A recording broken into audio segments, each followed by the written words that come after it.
Suku Korowai, suku nomaden pedalaman Papua yang hidup dari pohon ke pohon. Indonesia terkenal dengan kekayaan akan suku dan budayanya yang tersebar dari Sabang sampai Merauke. Provinsi Papua misalnya, di Papua sendiri memiliki suku yang bermacam-macam. Mungkin sudah tidak asing lagi di telinga kita mendengar suku Asmat dan suku Dani yang merupakan suku asli dari wilayah Papua. Tapi apakah kalian tahu bahwa di Papua masih terdapat suku lain yang sudah jarang terlihat keberadaannya? Salah satunya adalah suku Korowai.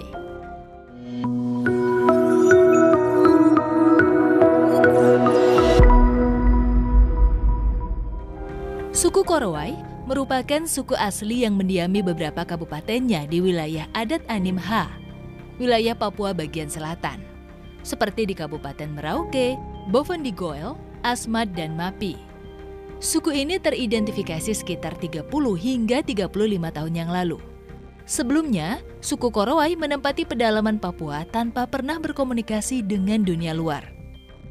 Menempati kawasan yang terletak kurang lebih 150 km dari Laut Arafura, suku ini bertahan hidup dengan cara berburu berbagai macam hewan di hutan. Hingga kemudian pada tahun 1975 hingga 1978, tim misionaris dari Belanda yang dipimpin oleh Johannes Veldhuizen menemukan suku ini, kemudian mulai mengadakan penginjilan di daerah tersebut. Sejak saat itu, para misionaris menjelajahi seluruh tanah suku Korowai dan bahkan mempromosikan suku ini hingga ke luar negeri. Mereka bahkan membangun gereja, sekolah, serta sebuah klinik. Mereka juga yang memprakarsai film dokumenter tentang salah satu suku Papua ini, dan pada akhirnya pemerintah Indonesia menyadari keberadaan suku Korowai. Pada tahun 1990, ketika para misionaris meninggalkan suku tersebut, masyarakat Korowai mulai menerima bantuan dari pemerintah dan terlibat dari proyek-proyek kehutanan yang diprakarsai oleh perusahaan asing. Suku Korowai memiliki kebiasaan hidup yang berpindah-pindah dari pohon ke pohon, dan mereka berbicara menggunakan struktur klausal bahasa yang berbeda pada umumnya.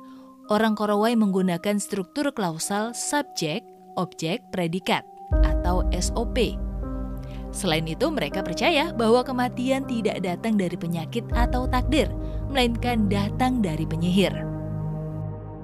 Hidup secara nomaden. Suku Korowai merupakan suku yang hidupnya nomaden atau berpindah-pindah. Namun mereka tidak dapat berpindah ke sembarang tempat, melainkan mereka hanya pindah ke tempat yang merupakan ulayatnya. Mereka disebut Klufopiumanop yang berarti orang yang biasa berjalan kaki. Mereka menyebut dirinya Klufopiumanop karena untuk membedakan diri dari orang suku Citak-Mitak yang menggunakan perahu sebagai kendaraan untuk berpindah tempat. Klufopiumanop sendiri merupakan sebutan dari bangsa Belanda yang datang ke Papua pada tahun 1975 sampai dengan tahun 1978. Pada saat itu Belanda datang bersama tim misionaris yang dipimpin oleh Johannes Veldhuizen untuk mengadakan penginjilan di daerah Papua bagian selatan. Tim misionaris dari Belanda membantu mengenalkan suku Korowai hingga ke luar negeri. Tak hanya itu, mereka juga membangun gereja, sekolah, serta klinik. Pemerintah Indonesia mulai menyadari keberadaan suku Korowai melalui film dokumenter yang diabadikan oleh tim misionaris dari Belanda.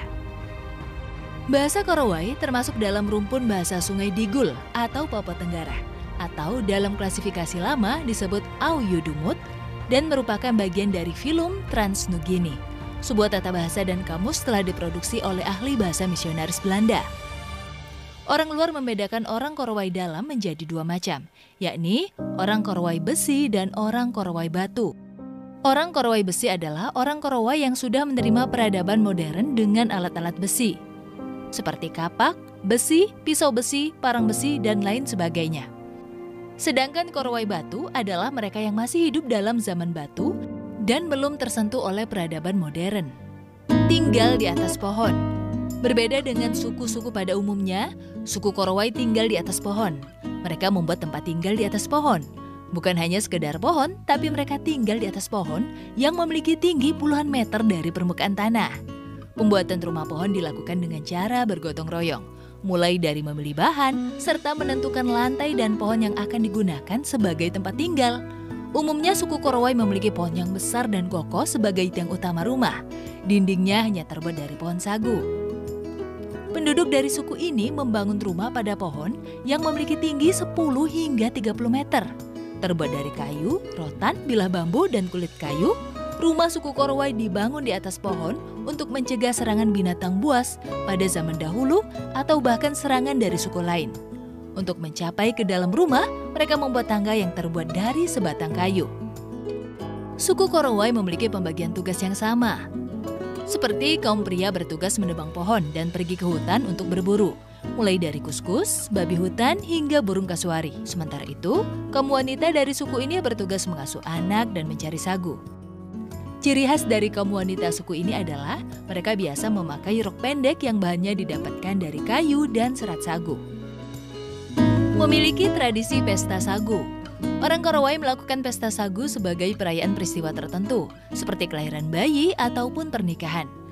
Dalam pesta ini, umumnya orang Korowai menyembelih babi sebagai hidangan dan pertanda bahwa ada peristiwa besar yang patut dirayakan.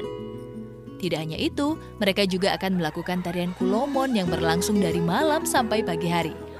Selain tarian Kulomon, mereka juga memiliki tradisi tari hasam, yaitu melakukan tarian saat mereka berlari sambil bernyanyi dan memegang busur lengkap dengan anak panahnya. Tidak memakai pakaian tradisional koteka. Berbeda dengan suku pedalaman di tanah Papua lainnya, yang menggunakan koteka untuk menutupi kelamin terutama para kaum lelaki. Suku Korowai tidak menggunakan koteka dalam kesehariannya. Menggunakan gigi anjing sebagai mahar pernikahan. Pernikahan merupakan hal yang indah untuk dibahas, karena biasanya orang suku menyediakan mahar yang unik dan di luar nalar. Seperti suku Korowai yang menyiapkan gigi anjing sebagai mahar pernikahan. Permintaan gigi anjing sebagai mahar dari pihak perempuan kepada pihak laki-laki biasanya didasarkan atas panjang tali gigi anjing. Adapun panjang tali gigi anjing juga bervariasi, mulai dari setengah meter, 1 meter, atau 2 meter. Tergantung permintaan keluarga dari pihak perempuan. Cara mengambil gigi-gigi tersebut yakni dengan cara menyimpan kepala anjing yang sudah mati di atas pelepas sagu di tempat yang tersembunyi. Kepala anjing dibiarkan sampai gigi-gigi anjing itu lepas sendiri. Kemudian gigi anjing diambil dan dilubangi serta dimasukkan ke dalam seutas tali. Gigi anjing bagi suku Korowai merupakan barang berharga yang sangat penting dalam kehidupannya. Kepercayaan akan penyihir dan kematian.